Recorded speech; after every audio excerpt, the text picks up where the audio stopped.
So, how do we find our true selves in a world that's constantly screaming at us who we should be? You'd think this is a super modern problem, right? Well, it turns out the answers might actually be centuries old. Let's dive into some absolutely timeless wisdom on the art of self-knowledge. I mean, think about this for a second.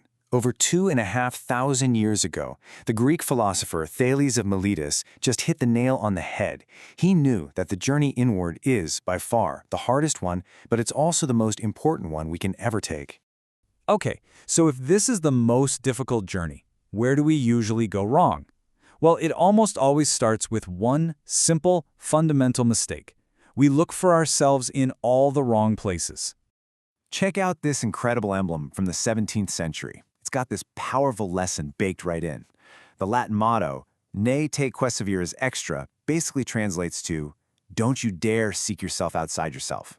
And the image? It's the perfect metaphor. You've got this rough, ugly oyster shell on the outside, but hidden inside is a beautiful pearl. It's telling us that our true value, our pearl, is found within us, not defined by the crazy world around us.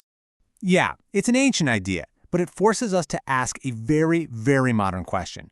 If we're not supposed to be looking outside, then where are we looking for our sense of self today? Well, let's be honest. We look for it in other people's approval, which just leads to this crippling emotional dependency.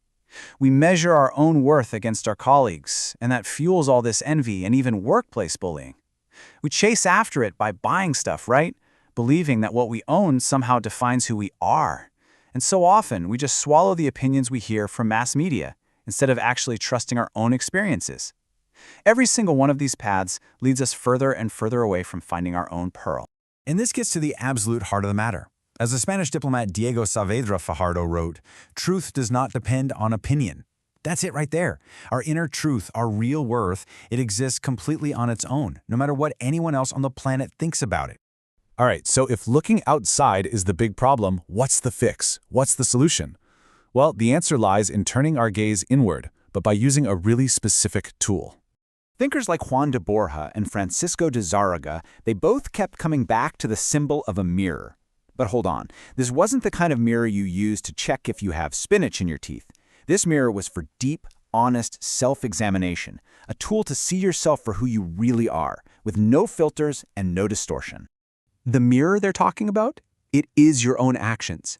This is the only real path to true insight. We have to judge ourselves based on what we actually do, not on our temporary feelings or what other people say about us. At the end of the day, our actions are the most honest reflection of our character, period. And this is a trap so many of us fall into. We confuse feeling with being.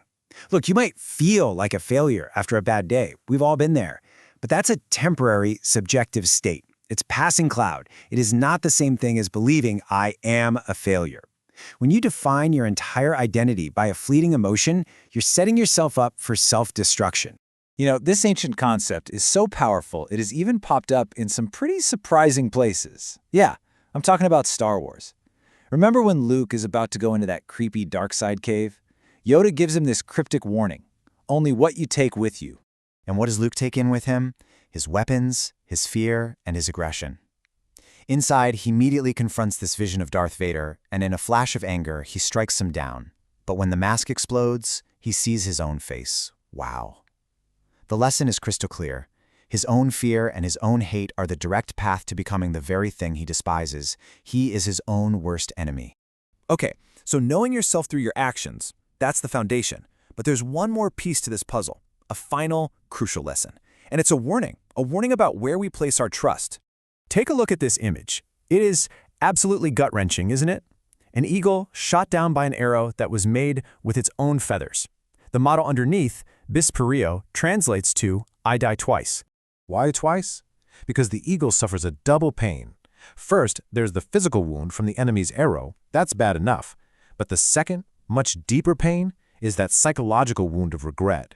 It's the terrible knowledge that you provided the weapon that was used to hurt you. You gave away your own feathers. This forces us to ask another really hard question, one we should all sit with for a moment.